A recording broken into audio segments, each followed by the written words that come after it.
Gunadi Sadikin.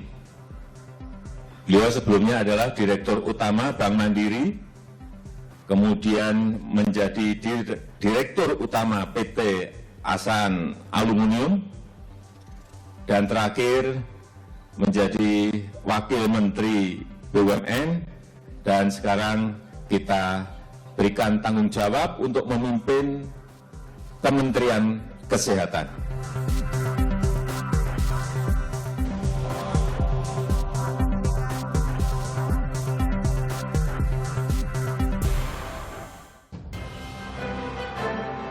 Masih bersama saya Budiman Tamrika di Satu Meja di Forum. Pak Menteri, itu dalam era pandemi, Pak Menteri bukan seorang dokter, tapi memilih kursi panas. Sebetulnya pertimbangannya apa sebetulnya?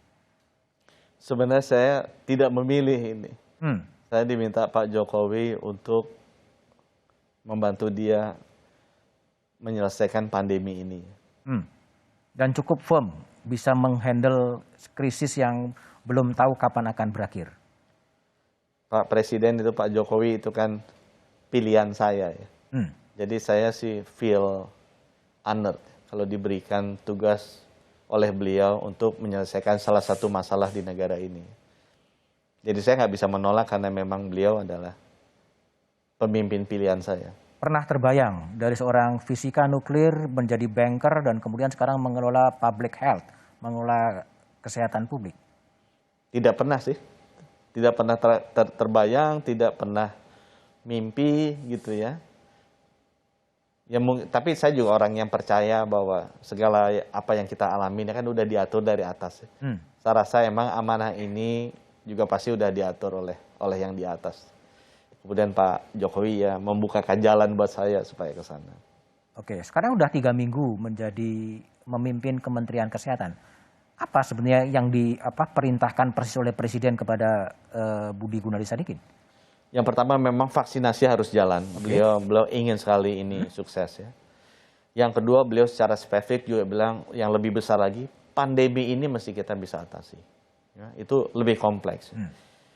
Dan yang ketiga beliau juga minta agar ya health security SDGs 3 kan kesehatan tuh ada di SDGs 3.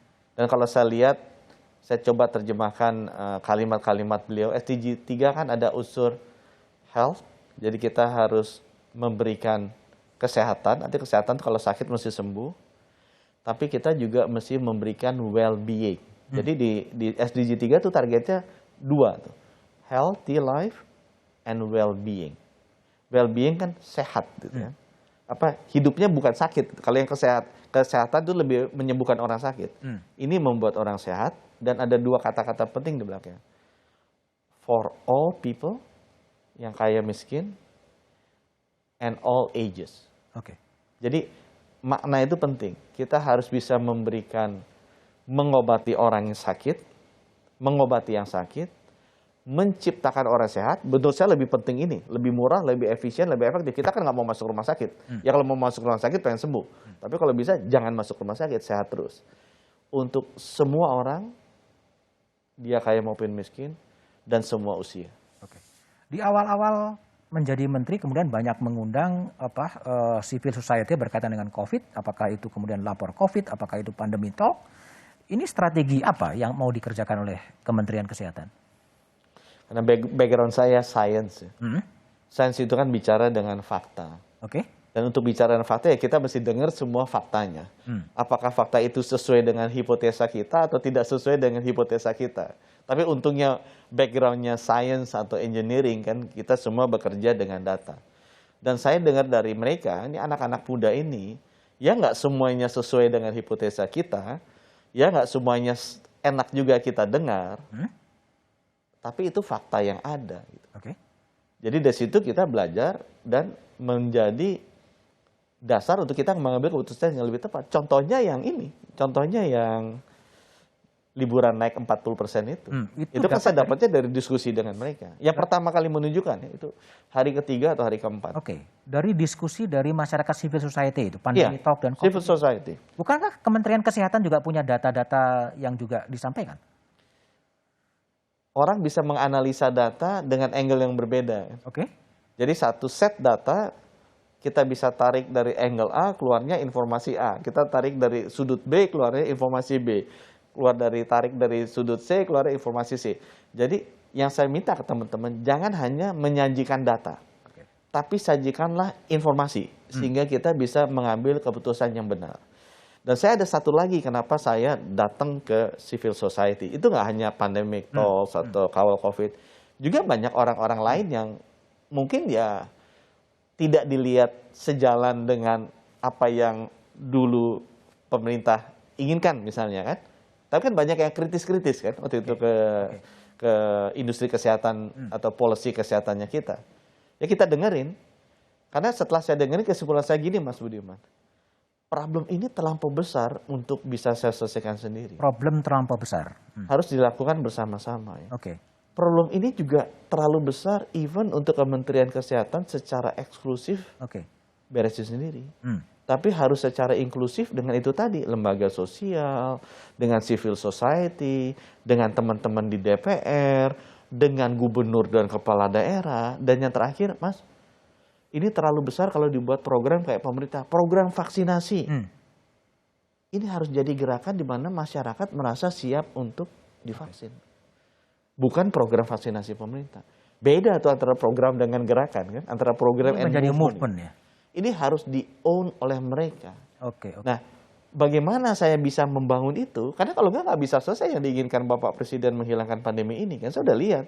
Saya lakukan sendiri dengan segala kekuasaan saya miliki nggak akan selesai. Kalau saya nggak bisa mengajak masyarakat membangun gerakan untuk mengatasi pandemi ini. Nah itu kritikalnya di sana. Tadi bicara soal data, bertemu data Kementerian Kesehatan dan data dari civil society, apakah memang ada perbedaan data yang cukup signifikan? Ya kenyataannya sekarang datanya berbeda-beda, bukan hanya Kementerian Kesehatan dengan civil society. Berbeda-beda. Data pemerintah daerah, pemerintah pusat, semuanya kan berbeda-beda, Mas. Ada tuduhan atau sangkaan memang data-data di Kementerian Kesehatan memang lebih rendah daripada data-data yang real terjadi. Saya kalau misalnya ada perbedaan data, buat saya itu sesuatu yang nggak usah, maksudnya itu masalah lebih banyak masalah ego sih, sektoral ya. Kalau kita bisa duduk bareng, lihat ini salahnya di mana kan pasti ketahuan. Kan data beda kan, ada dasarnya mereka ngambil data ini, ada dasarnya kita ambil data ini, duduk bareng dilihat penyebabnya apa. Nah, kalau ini bisa dibereskan dan data itu sangat penting agar kita mendapatkan informasi yang tepat sehingga bisa mengambil kebijakan yang tepat. Yaitu yang harus saya bereskan dalam waktu singkat sesudah misalnya isu mengenai rumah sakit ini beres. Oke, pertanyaan saya yang terakhir, ada nggak target pribadi atau target pribadi dan harapan pribadi ini apa yang mau dicapai dalam konteks pandemi ini? Saya tuh sebenarnya emang pengen lebih banyak bekerja ya, tapi emang saya perlu tampil seperti ini untuk mengajak masyarakat. Tapi sekali lagi buat saya apapun yang keluar, saya bilang ke teman-teman di Kementerian Kesehatan, di keluarga juga, ya kalau kita mau dibilang berhasil menunaikan amanah ini, ya kasus aktifnya harus turun, gereja 130.000. Bisa nggak kita turunkan ke 100.000? Bisa nggak kita turunkan ke 75.000, 50.000, 25.000? Bisa nggak yang wafat per hari itu dari 300 turun ke 200, turun ke 100, turun ke 50? Itu adalah hal-hal yang langsung berdampak ke masyarakat, gampang dicerna dibandingkan hitung-hitungan yang susah-susah. Itu yang sebenarnya menjadi aspirasi pribadi saya lah. Supaya kita bisa bermanfaat bagi orang banyak. Dan sekali lagi, Mas, aku ingin tutup dengan gini, ya Bapak. Ya, nggak bisa dilakukan sendiri. Nggak bisa dilakukan sendiri. Nggak bisa dilakukan sendiri. Saya membutuhkan banyak dukungan dari teman-teman agar kita bisa menyelesaikan masalah ini bersama. Oke, baik. Terima kasih Pak Menteri Kesehatan Budi Gunadi Sadikin. Babak baru perang melawan pandemi adalah vaksinasi. Vaksin untuk Presiden Jokowi adalah contoh pemimpin negeri untuk anak-anak negeri. Perang melawan pandemi belum akan selesai dalam waktu dekat. Bangsa ini butuh dukungan melekat. Pandemi mengharuskan kita tidak lagi egois dan merasa benar sendiri. Saatnya berkontribusi untuk negeri. Namun risiko apapun dari vaksinasi harus tetap bisa dimitigasi. Demikian Satu Meja The Forum malam ini. Selalu patuh protokol kesehatan dengan mencuci tangan, menjaga jarak, dan menggunakan masker. Sampai jumpa pekan depan. Selamat malam dan terima kasih.